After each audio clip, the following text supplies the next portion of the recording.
ଏହା ହେଉଛି ଏକ ଗ୍ଲୋବ୍। ଆପଣମାନେ ଦେଖୁଛନ୍ତି ଏହି ଗ୍ଲୋବ୍ ମଧ୍ୟ ଦେଇ ଏକ ରେଖା ଯାଇଛି। ଏହି ରେଖାର ନାମ ହେଲା ବିଷୁବରେଖା। ଏହି ବିଷୁବରେଖାର ଉତ୍ତର ଭାଗକୁ ଉତ୍ତର ଗୋଲାର୍ଦ୍ଧ ଏବଂ ଏହି ବିଷୁବରେଖାର ଦକ୍ଷିଣ ଭାଗକୁ ଦକ୍ଷିଣ ଗୋଲାର୍ଦ୍ଧ କୁହାଯାଏ। ଆପଣମାନେ ଦେଖୁଛନ୍ତି ଏଠାରେ ଅନେକ ଦେଶ ରହିଛି, କିନ୍ତୁ ପ୍ରତ୍ୟେକ ଦେଶର ଅବସ୍ଥିତି ଜାଣିବା କିପରି? ପ୍ରତ୍ୟେକ ଦେଶର ଅବସ୍ଥିତି ଜାଣିବାକୁ ହେଲେ ଆମକୁ ଏହାର ଅକ୍ଷାଂଶ ଏବଂ ଦ୍ରାଘିମା ରେଖା ଜାଣିବାକୁ ହେବ।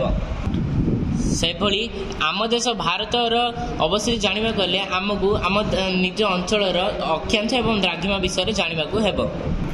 ଆମ ଦେଶ ଏସିଆ ମହାଦେଶର ଦକ୍ଷିଣାଂଶରେ ଅବସ୍ଥିତ। ଆମ ଦେଶର ମୂଳ ଭୂଖଣ୍ଡ 8 ଡିଗ୍ରୀ 4 ମିନିଟ୍ରୁ 37 ଡିଗ୍ରୀ 6 ମିନିଟ୍ ଉତ୍ତର ସମୀକ୍ଷା ରେଖା ମଧ୍ୟରେ ରହିଛି ଏବଂ ଆମ ଦେଶର ଦ୍ରାଘିମା 68 ଡିଗ୍ରୀ 7 ମିନିଟ୍ରୁ 97 ଡିଗ୍ରୀ 25 ପୂର୍ବ ଦ୍ରାଘିମା ମଧ୍ୟରେ ଅବସ୍ଥିତ। ଭାରତକୁ ଲାଗି କରି ଚତୁର୍ସୀମା ରହିଛି। ଆସନ୍ତୁ ଜାଣିବା ଭାରତର ଚତୁର୍ସୀମା ବିଷୟରେ।